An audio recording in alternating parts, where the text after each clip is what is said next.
Mira a tu alrededor. El mundo está lleno de personas con diferentes historias, creencias y decisiones. Algunas siguen a Dios con sinceridad, mientras que otras simplemente lo ignoran. Algunos buscan la verdad con todo el corazón, mientras que otros la rechazan, eligiendo seguir sus propios caminos. Pero hay una verdad incómoda. Hay personas que Dios no puede salvar. La sola idea parece aterradora, ¿verdad? Después de todo, siempre escuchamos que el amor de Dios es infinito, que su gracia está disponible para todos. Pero, ¿qué nos muestra realmente la Biblia? ¿Y si hay casos en los que la puerta de la gracia se cierra? ¿Y si hay decisiones, caminos y actitudes que alejan a una persona de Dios de manera irreversible? La verdad es esta. Existen ciertos caminos que pueden llevar al ser humano a un estado donde el arrepentimiento ya no es posible. Un punto de no retorno. Y es la misma palabra de Dios la que nos revela quiénes son esas personas. Lo más duro es que, tal vez alguien que conoces está en esa lista. O peor aún, quizás tú. Hoy analizaremos las 5 personas que Dios no puede salvar, y te advierto, el cuarto caso quizás sea el más temido de todos. Prepárate. Abre tu mente y tu corazón, porque lo que estás a punto de escuchar puede cambiar para siempre la forma en que ves tu fe y tu vida espiritual. Número 1. Los que rechazan la verdad. Desde el principio de la humanidad, Dios ha dado al ser humano la capacidad de elegir entre la verdad y la mentira, entre la vida y la muerte. Pero, ¿qué ocurre cuando alguien rechaza la verdad una y otra vez? Estas personas no son ignorantes por falta de conocimiento, sino por decisión propia. Eligen alejarse de Dios, aun sabiendo las consecuencias. Uno de los ejemplos más claros está en el libro del Éxodo, el faraón de Egipto. Dios envió a Moisés para liberar al pueblo de Israel. Y el faraón dio las señales, las plagas que azotaron Egipto, la manifestación evidente del poder divino. Y aún así, rechazó la verdad. La Biblia dice que su corazón se endureció con cada nueva plaga. En lugar de arrepentirse, se volvió aún más resistente. Al principio, fue él mismo quien endureció su corazón. Pero después, fue el mismo Dios quien confirmó esa decisión, dejándolo cosechar las consecuencias de su elección. Esto nos deja una de las lecciones más aterradoras de las Escrituras. Cuanto más se rechaza la verdad, más difícil se vuelve aceptarla. Llega un punto en que el corazón se vuelve insensible y la persona pierde por completo la capacidad de arrepentirse. ¿Puede suceder hoy? La respuesta es sí. Hay muchas personas que han escuchado la voz de Dios múltiples veces. Saben que deben cambiar, pero continúan resistiéndose. Y esa resistencia, con el tiempo, se convierte en frialdad espiritual. Hasta que, un día, ya no sienten el deseo de buscar a Dios. Y cuando llega el juicio, ya no hay vuelta atrás. Si Dios te ha hablado, si has sentido ese llamado al arrepentimiento, no lo ignores. No endurezcas tu corazón como el faraón, porque podría llegar el momento en que la puerta de la gracia se cierre. Y entonces será demasiado tarde. Número 2. Los que practican el mal deliberadamente. No todos se alejan de Dios por ignorancia o indiferencia. Algunos eligen un camino aún más peligroso: el de practicar el mal con plena conciencia. Estas personas no son simplemente pecadores que caen. Son aquellos que abrazan el pecado, sin remordimiento, sin arrepentimiento y sin ninguna intención de cambiar. La Biblia hace una clara diferencia entre pecar y vivir en pecado. Todos cometemos errores, pero quienes persisten en el error sin deseo de transformación, se alejan más y más de Dios, hasta que ya no hay retorno. Uno de los ejemplos más oscuros es el del rey Acab y su esposa Jezabel. Acab fue uno de los peores reyes que tuvo Israel. En lugar de seguir a Dios, se entregó por completo a la idolatría y al mal. Su esposa Jezabel fue aún más malvada, persiguió y mató a los profetas del Señor. Corrompió al pueblo y fomentó prácticas que Dios aborrecía. Aún después de ser confrontado por el profeta Elías, Acab no se arrepintió de corazón. Sabía que estaba mal y aún así continuó en su maldad. Jezabel, por su parte, desafió abiertamente a Dios hasta el final.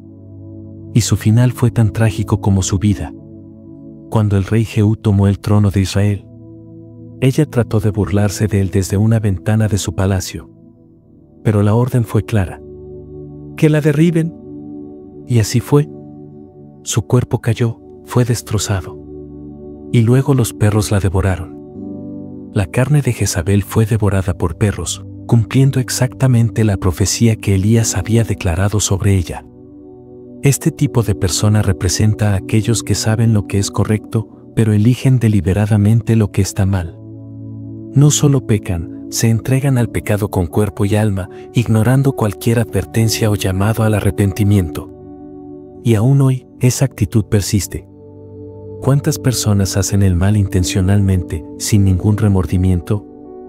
¿Cuántos siguen caminos de destrucción creyendo que nunca tendrán que rendir cuentas? Gálatas 6:7 nos advierte con claridad: no os dejéis engañar, Dios no puede ser burlado. Pues todo lo que el hombre siembre, eso también segará. Los que viven en pecado deliberadamente no pueden ser salvos. No porque Dios no quiera, sino porque ellos no quieren ser salvos. Número 3. Los hipócritas religiosos.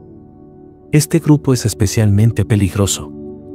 Los hipócritas religiosos son aquellos que se visten de santidad, hablan de Dios, conocen las Escrituras, pero no viven de acuerdo a lo que predican.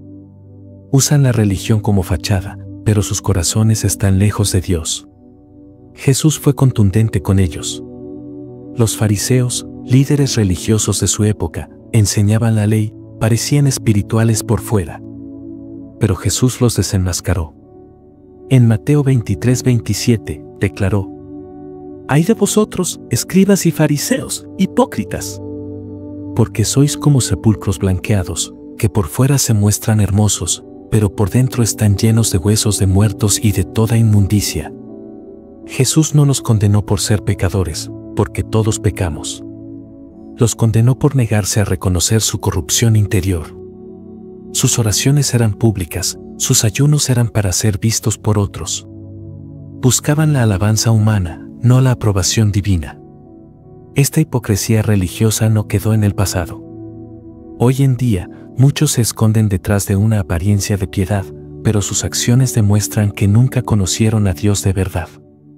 Asisten a la iglesia, levantan las manos en alabanza, pero tras bastidores viven en pecado, manipulan a otros y piensan que Dios no los ve. El problema de la hipocresía es doble. Engaña a los demás y también al propio hipócrita. Creen que pueden vivir una doble vida sin consecuencias. Pero la Biblia es clara. El destino de aquellos que pretendieron seguir a Dios sin un corazón verdadero será el rechazo eterno. Mateo 7:21-23 nos muestra una escena aterradora del juicio final. No todo el que me dice, Señor, Señor, entrará en el reino de los cielos, sino el que hace la voluntad de mi Padre que está en los cielos. Muchos me dirán en aquel día, Señor, Señor, ¿no profetizamos en tu nombre, y en tu nombre echamos fuera demonios, y en tu nombre hicimos muchos milagros? Y entonces les declararé, nunca os conocí, apartaos de mí, hacedores de maldad. Estas son palabras espantosas. Jesús se refiere a personas que creyeron ser creyentes, participaron en obras espirituales, pero nunca tuvieron una relación real con Él. Esto nos enseña que no es suficiente parecer santos. Dios no se impresiona con los rituales. Él escucha el corazón. Y en el día del juicio, todo lo oculto saldrá a la luz. La hipocresía no solo engaña a los demás, condena al alma. Número 4. Los que blasfeman contra el Espíritu Santo. De todos los pecados mencionados en la Biblia, hay uno que sobresale como el más temido. A diferencia de otros pecados, que pueden ser perdonados a través del arrepentimiento, este no tiene perdón. Pero, ¿qué significa blasfemar contra el Espíritu Santo? Muchos viven con miedo de haber cometido este pecado sin darse cuenta. ¿Será que una palabra dicha con rabia contra Dios ya es blasfemia sin retorno? La respuesta es no. Este pecado es algo mucho más profundo. Jesús habló de ello cuando los fariseos lo acusaron de expulsar demonios por el poder de Satanás. Habían visto sus milagros, sus obras sobrenaturales.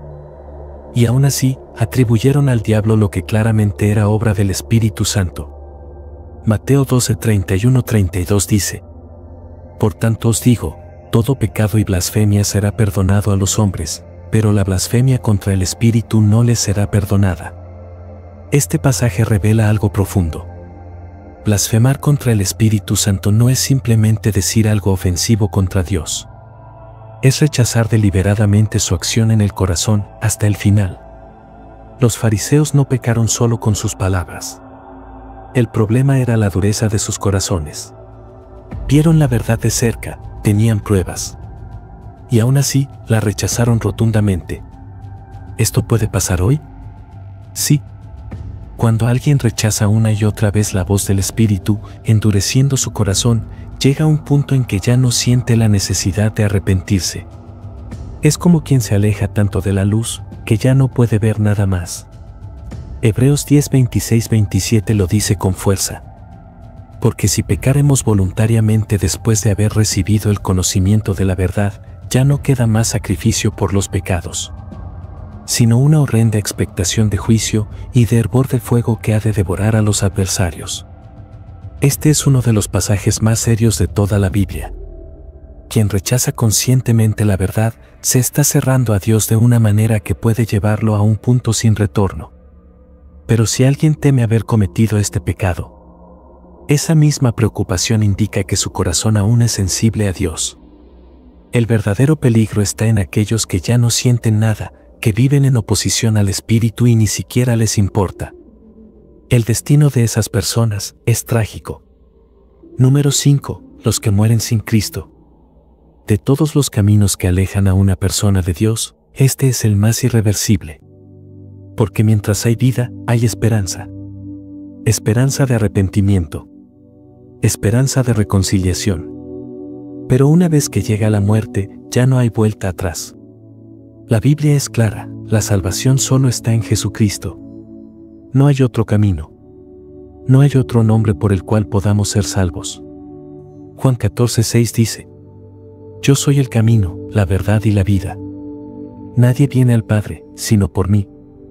El verso elimina cualquier duda. Sin Cristo, no hay muchos accesos a Dios. La gente vive creyendo que, después de la muerte, tendrá un segundo capítulo. Pero la Biblia es clara. Hebreos 9:27 nos enseña: Está establecido que los hombres mueran una sola vez, y después de esto, el juicio. Este es el destino de los que mueren sin Cristo. No serán juzgados para ver si pueden ser salvados. El juicio final no es una segunda oportunidad, sino la confirmación de que tus decisiones en la tierra sellaron tu destino eterno. Apocalipsis 20:15 declara: Y el que no se halló inscrito en el libro de la vida fue lanzado al lago de fuego. Cristo ofrece vida eterna, gracia y perdón. Pero después de la muerte, ya no hay posibilidad de arrepentimiento. Esta es una verdad dura, pero necesaria. Se dice porque mucha gente vive como si siempre hubiera un mañana. Posponen las decisiones, ignoran el llamado de Dios, creen que aún tendrán tiempo para pensar en la eternidad. Pero, ¿qué pasa si ese tiempo no llega? ¿Y si hoy es tu última oportunidad? 2 Corintios 6:2 nos recuerda: He aquí ahora el tiempo aceptable, he aquí ahora el día de salvación. Entonces, recuerda, el momento de decidir es ahora. No pospongas esta elección. Para concluir, reflexionemos. Ahora que hemos visto las 5 clases de personas que Dios no puede salvar, debemos hacernos una pregunta. ¿Dónde encajas tú? ¿Has rechazado la verdad, endureciendo tu corazón cada vez más? ¿Has vivido en pecado deliberadamente, sin arrepentimiento? ¿Tu fe ha sido solo una apariencia, sin transformación real? ¿Estás ignorando la urgencia de entregar tu vida a Cristo, creyendo que siempre habrá tiempo? La verdad es que, mientras haya vida, hay esperanza. Pero nadie sabe lo que traerá el día de mañana. La puerta de la gracia está abierta hoy, pero llegará el día en que se cerrará. Y cuando eso suceda, no habrá una segunda oportunidad. ¿Qué vas a hacer con esta oportunidad?